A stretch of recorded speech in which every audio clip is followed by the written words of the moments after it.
Makatabo Pausingda District Hospital Monitoring Committee na Ziribamgi 50 Bedded Hospital gi CMO official na OPD Thong launching krabamatung security na so Thugaiduna Thong Hanglabasu Anaba Laiyeng-Khidre committee na su makata na aduma khongjang sangsin khigani hairi Ziribamgi Baira Paibi Sing CSO gi mihut singamadi District Hospital Monitoring Committee Ziribam na hospital gi OPD block mamang da phamjinduna khongjang sangsin ke OPD की patient Singh लाखलबसु वारी सानदुन वाखल तामिनबदगी हनकी हिरमसुगी मतंगदा district hospital monitoring committee के executive member pH Montessori न फोंदोखिबदा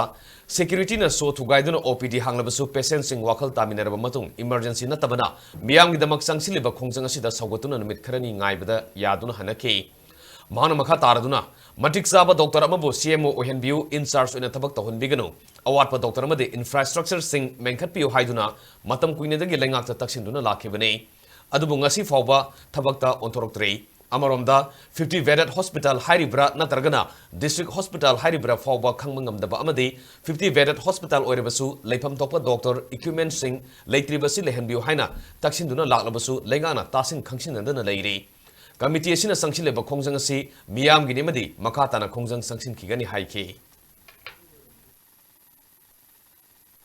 District Hospital asina matam kuinagi mamang dagi tanjara iba dimana do phangdabana maram oraga ekhoi ngasi makata thajaba oina ngasi OPD si thong thingjelemba gi khongjang asi chathajari ekhoi mamang da lonselamba so adu ko security singna akan ba pangan ga loina na thugai bi khre aduma oraga su अखोई patient सिंह अखोइना वारी से साजदुना अखोइना तौजरिबसी मयामगी कानानाबनी इसागी करिमदा कानाबगी अमता नत्ते हाइबो वारी Singh साजर मतुंगदा patient Singh ज्ञान ताबदगी होय फरे अदुदि अखोइ कोन येंगागे यामना serious होबा नतबनीना हाइरगा हनगिबा ngakani अदो हाइबा खोंजंग असि अखोइना तालिबा डिमांड सिंह असि फंगदि फावगदि अखोइ मखा खोंदुम चथजखिगनी सिदा सीएमओ मतिक चाबा क्वालिफाई होइबा ग्रेड सुबा सीएमओ अमा थंबियु इनचार्ज की महुत्ता The Waliba Doctor Singer Simatic Tambu, Haibadi Manager, Pangdiga, District Hospital Monitoring Committee, Amatizri, Tongan, but she was a singing Matinga Loina, and I quit Sigi Kongjang in Makasa, 3 and have a second.